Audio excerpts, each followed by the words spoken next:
తిండి దొరక్క ఇబ్బంది అయిపోయేటటువంటి వాళ్ళు. ఇట్లాంటిది చూసినప్పుడు వాళ్ళని పిలిచి ఇట్లా కాదమ్మా ఇట్లా చేయండి, మనం ఆ కుటుంబం మొత్తాన్ని మార్చలేం, ఆల్టర్నేటివ్ మెజర్ చెప్పడం అన్నటువంటిదన్నా చేయగలిగేవాళ్ళం.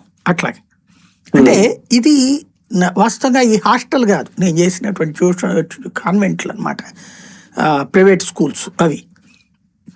బట్ ఇవాళ కండిషన్ వీళ్ళకి చూస్తుంటే పూర్తిగా వాళ్ళ దగ్గరే ఉంటారు, జీతం ప్రభుత్వం ఇస్తుంది, వాళ్ళకి సంబంధించిన ఖర్చులు ప్రభుత్వం ఇస్తుంది. అయితే ప్రాబ్లం వల్ల ఏంటంటే ఇన్ టైం ఇవ్వదు ప్రభుత్వం. వాస్తవంగా ఈ హాస్టల్ నిర్వాహకులైనటువంటి సిబ్బంది ప్రాబ్లం ఏంటయ్యా అంటే వాళ్ళు నిరంతరం స్ట్రగుల్, వాళ్ళు ఆర్థికంగా ఇబ్బంది పడాల్సి వస్తుంది. ఎందుకని?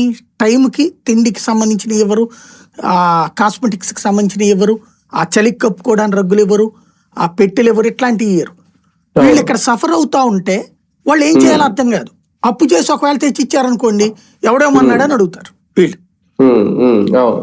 పోనీ అలాగని ఎవరి దగ్గరికి వెళ్ళి సాయం అడిగి తెప్పించి చేశారనుకోండి ఎవడు చేయమన్నాడు నిన్ను అంటారు. అలాగని చెయ్యకపోతే వాళ్ళకి ఏదన్నా అయితేనేమో నీదే తప్పు అంటారు. నిజంగా చెప్పాలంటే దారుణమైనటువంటి మానసికమైనటువంటి సంక్షోభాన్ని ఎదుర్కొనేది సాంఘిక సంక్షేమ హాస్టల్కి సంబంధించిన వార్డెన్లు, వాళ్ళ స్టాఫ్. వాళ్ళకి ఏ బియ్యం అమ్ముకున్నారనో ఇంకోటి అమ్ముకున్నారనో వాళ్ళ మీద రచ్చరచ్చ చేస్తారు.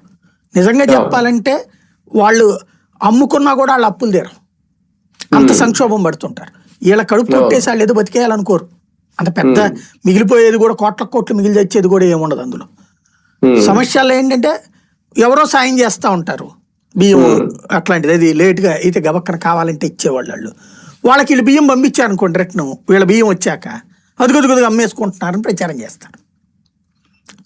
అలా కాకుండా కొంతమంది ఉంటుంది, కొన్ని హాస్టల్స్లో పనిచేసే వాళ్ళు తక్కువ ఉంటారు, అంటే ఉండేవాళ్ళు తక్కువ ఉన్నా కూడా అందరూ ఉన్నట్టు చూపెట్టి అమ్ముకుంటారు అన్నటువంటిది.